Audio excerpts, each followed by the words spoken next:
কিন্তু আমি কখনোই চাইবো না কারো জীবনে কষ্ট আসুক। তবে আসলে প্রকৃত বন্ধু চেনা যায়। বন্ধুটা কি, বন্ধুর যে সংজ্ঞা আছে এটি সেই সময় বোঝা যায়। আসসালামু আলাইকুম। যে জায়গাটিতে বসে আছি, আমার পাশে কোনো চিল্লাহাল্লা নেই, গ্যাঞ্জাম নেই, বিধায় এই জায়গাটিতে বসে আছি।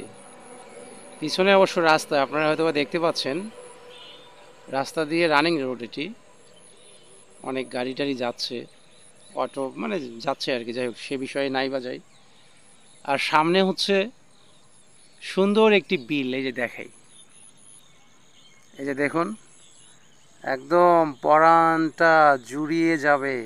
সুন্দর সুন্দর এই বিলটি হচ্ছে, এই বিলটিতে যখন আরও পানি হবে, এই পানিটি এই যে এ পর্যন্ত আসবে, এই যে এ পর্যন্ত যখন পানি হবে, নৌকা থাকবে, তখন বেশ লাগে। এই বিলটি অনেক বড়।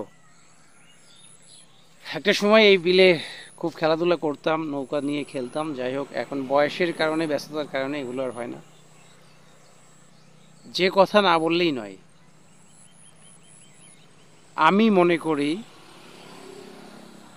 প্রতিটি মানুষের জীবনে ট্র্যাজেডি আসা প্রয়োজন, অর্থাৎ কষ্ট আসা দরকার প্রতিটি মানুষের জীবনে। কারণ আপনার জীবন বা কারো জীবনে যদি কষ্ট না আসে, তাহলে তো ভাই সুখকে উপলব্ধি করতে পারবেন না। ধরুন আপনি খুব সুখে ছিলেন, হঠাৎ করে আপনার জীবনে কষ্ট এসে গেল, তো সেই কষ্টটা আপনাকে বুঝিয়ে দিবে কে প্রকৃত আপন, কে প্রকৃত আপন সুখের দিনে ছিল, এখন নেই, সে কতটা পর, এটি বুঝিয়ে দিবে এক। দ্বিতীয়ত, ওই যে আপনার সুখ ছিল, সুখ থাকার পরে হঠাৎ করে কষ্ট এসেছে, সেই সুখের সময় আপনি আপনার পাশে অনেকগুলো মানুষকে পেয়েছেন, হাই হ্যালো, কোথায় আছিস, কেমনে আছিস, ইত্যাদি ইত্যাদি ধরনের কথা বলতো।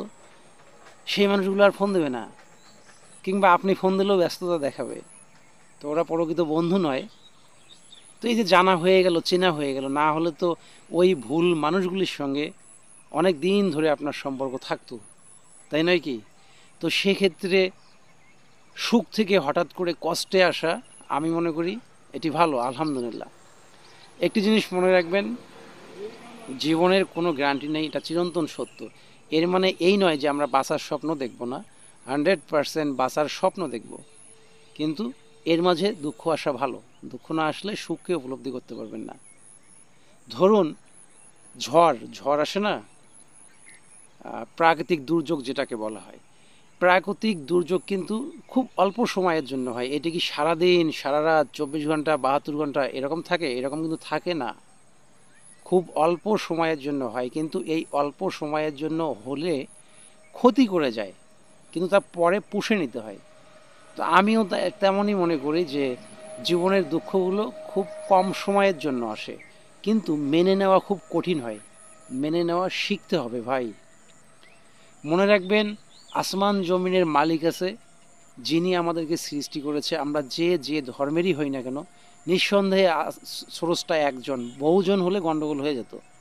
দেশের যেমন রাজনৈতিক দলগুলো আছে না, এরকম পৃথিবীর স্রষ্টা যদি অনেকগুলো হতো, তাহলে পৃথিবী কে পরিচালনা করবে এটি নিয়ে গন্ডগোল লেগে যেত। সুতরাং নিঃসন্দেহে পৃথিবীর মালিক একজন, আর এই পৃথিবীর মালিক আপনার আমার নিয়তি লিখেছেন। এর মাঝে যা হবে আলহামদুলিল্লাহ মেনে নেওয়া শিখতে হবে। তবে সব কিছু মিলেই, ওই যে শুরুতে বলেছি, এখনও বলি, লাইফে কষ্ট আসা ভালো। কষ্ট আসলে বাস্তবতা বোঝা যায়, খালি পকেটে মানুষ চেনা যায় ভাই, এটা বাস্তব। যাই হোক, বসে আছি সুন্দর একটি পরিবেশে, পরিবেশটি খুব সুন্দর। তো মনে হলো যে একটু কথা শেয়ার করি, তাই আপনাদের সঙ্গে কথা শেয়ার করলাম। জানি না কতটুকু বোঝাতে পেরেছি, তবে আমি চাই না যে কারো জীবনে কষ্ট আসুক, তবে কষ্ট আসা ভালো। কষ্ট আসলে বন্ধু চেনা যায় ভাই। বন্ধু, এই যে ব নয় ধয় হুসুকার বন্ধু, এই 3 অক্ষরের ছোট্ট শব্দটি বন্ধু, এর বিশাল বড় সংজ্ঞা আছে। যারা না জেনে এই চা সিগারেটের বন্ধুর কোনো প্রয়োজন নেই ভাই। বাবা মার পরেই হচ্ছে বন্ধুর স্থান। তো সেই বন্ধুগুলোকে আপনি খুঁজে পেতে আপনার জীবনে ট্র্যাজেডি আসা, কষ্ট আসা দরকার। কিন্তু আমি কখনোই চাইবো না কারো জীবনে কষ্ট আসুক। তবে আসলে প্রকৃত বন্ধু চেনা যায়, বন্ধুটা কি, বন্ধুর যে সংজ্ঞা আছে এটি সেই সময় বোঝা যায়।